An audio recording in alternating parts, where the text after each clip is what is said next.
Welcome to the Fresh from Florida Test Kitchen. I'm Chef Justin, and today we are talking smoothies. Look at all these great Fresh from Florida ingredients we have. And today we've got amazing Florida blueberries that we're gonna put into our smoothie. And let's start with some of our non-fat Greek yogurt. I like my smoothies a little creamy. Next, I think I'm gonna go ahead and add a little bit of sweetness to mine because I am using plain yogurt, so I have this wonderful Florida honey. Then I think I would like to add a little bit of Florida peanuts. It's gonna give it some good depth. They've got a little bit of salt in it as well. It's gonna give some good balance.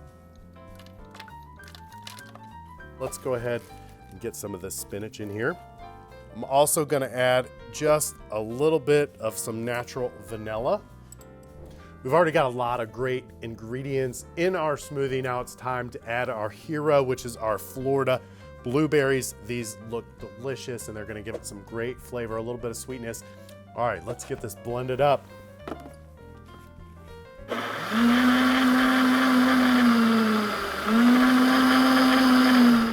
That looks delicious and I can't wait to get into it. So we've made our Fresh from Florida smoothies here featuring Florida blueberries, and these are fun and delicious. And I hope everybody out there will go ahead and look at our recipes and make some fun, fresh, healthy smoothies at home. In the meantime, I'm Chef Justin, and remember, keep cooking.